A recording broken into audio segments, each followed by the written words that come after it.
ఎన్నిక ఏదైనా అరాచకాలు సృష్టించడమే జగన్ రెడ్డి విధానం అంటున్న ఎంపీ కలిశెట్టి అప్పలనాయుడు. అమరావతిలో నేడు జరిగిన సమావేశంలో ఎన్నిక ఏదైనా అరాచకాలు సృష్టించడమే మాజీ ముఖ్యమంత్రి వైఎస్ జగన్ రెడ్డి విధానమని టీడీపీ ఎంపీ కలిశెట్టి అప్పలనాయుడు ఆరోపించారు. అమరావతిలోని ఎన్టీఆర్ భవన్లో నిర్వహించిన మీడియా సమావేశంలో మాట్లాడారు. ఎన్నికల సమయంలో ప్రజలను భయభ్రాంతులకు గురి చేసేలా వ్యవహరించడం, రాజకీయంగా ఉద్రిక్తులు సృష్టించడం వైసీపీకి అలవాటుగా మారింది అని విమర్శించారు. ప్రజాస్వామ్య పద్ధతిలో ఎన్నికలు ఎదుర్కోవాల్సిన బాధ్యత ప్రతి రాజకీయ పార్టీపై ఉంటుంది అని, ప్రజలు స్వేచ్ఛగా తమ ఓటు హక్కును ఉపయోగించుకునే వాతావరణాన్ని కల్పించాల్సిన అవసరం ఉంది అని కలిశెట్టి అప్పలనాయుడు పేర్కొన్నారు. వైసీపీ రాజకీయ అరాచకాలకు ప్రజలు తగిన సమాధానం చెబుతారని అన్నారు. ఎన్నికల సమయంలో ఎలాంటి అవాంఛనీయ ఘటనలకు తావు లేకుండా అధికారులు కఠిన చర్యలు తీసుకోవాలి అని ఎంపీ కోరారు. ఎన్టీఆర్ భవన్లో జరిగిన సమావేశంలో విషయాలు చూద్దాం. అందరికీ నమస్కారం. ఈరోజు వైకాపా అధ్యక్షుడు మాజీ ముఖ్యమంత్రి పులివెందుల ఎమ్మెల్యే గారు ఈరోజు ఒక ప్రకటన చేస్తూ వాళ్ళ సమావేశంలో ప్రకటన చేశారు. అది చూసి జగన్మోహన్ రెడ్డి ఎన్నికలంటే ఏ రకంగా భయపడుతున్నాడో స్పష్టమైంది.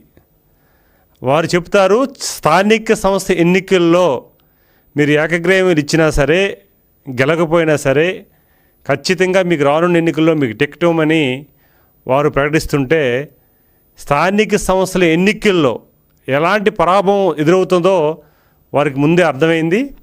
జగన్మోహన్ రెడ్డి భయపడుతున్నారు. ఈరోజు జగన్మోహన్ రెడ్డికి నేను మాట చెప్తున్నా. ఆ రోజు మీరు అధికారంలో ఉండగా ఒక జీవోని మీరు పాస్ చేశారు.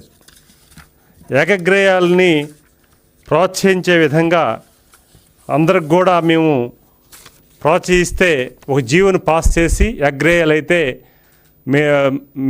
చిన్న పంచాయతీకి పెద్ద పంచాయతీలు, మేజర్ పంచాయతీలు అన్నింటిలో కూడా ప్రోత్సహిస్తామని చెప్పేసి ఒక జీవోని కూడా విడుదల చేశారు. అయితే ఆ రోజు సరే ఏకగ్రీయాలు అప్పుడున్న పోలీస్ యంత్రాంగంతో, అప్పుడున్న యంత్రాంగంతో భయభ్రాంతులకు గురి చేసి తెలుగుదేశం పార్టీ అభ్యర్థుల్ని నామినేషన్ వేయకుండా ఎన్నెన్నో సంఘటనలు జరిగాయి. ఆ నామినేషన్ పత్రాలు కూడా చించివేశారు. ఆ సంఘటనలు కూడా మన కళ్ళ ముందు కనిపిస్తున్నాయి. సరే, ఆ రోజు ప్రజామోదం లేకుండా ఏకగ్రీవం చేయించుకొని కనీసం ఆ ప్రకటన కూడా కట్టుబడి లేకుండా కనీసం ఆ పంచాయతీలకు కానీ నిధులకు ఇవ్వలే. ఇదేదో నేను చెప్పిన మాట కాదు. ఆ రోజు ఏకగ్రీవంగా ఎన్నికైన సర్పంచులు, మీ పార్టీ సర్పంచులు కానీ, మేజర్ సర్పంచులు కానీ, మేజర్ పంచాయతీ సర్పంచులు కానీ వారు చెప్తున్న విషయాలు ఇవి. సరే, ఆ రోజు ఎన్నికల్లో ఖచ్చితంగా ఏకగ్రీయాలు అవ్వాలి, ఏకగ్రీవం అయితే తప్ప మేము మీకు ఎమ్మెల్యే సీట్లు ఇవ్వమని చెప్పేసి ఆ రోజు చెప్పిన జగన్మోహన్ రెడ్డి మళ్ళీ ఈరోజు చెప్తున్నాడు, ఈరోజు ఈ ప్రభుత్వంలో కానీ మీరు పోటీ చేయకుండా ఏకగ్రీయాలు ఇస్తే మాత్రం మీరు టికెట్లు రావని. అసలు ఏంటి బేరాలేంటి? ప్రజాస్వామ్యం మీద నీకు నమ్మకం ఉందా? ప్రజాస్వామ్యం నీ చేతుల్లో ఉన్నట్లుగా మాట్లాడే తీరు చూస్తే దీనికి ఒక చట్టం ఉంటుంది. స్థానిక సంస్థలు ఎన్నికలు సీట్లో గెలవాలంటే ప్రజలు నిర్ణయిస్తారు.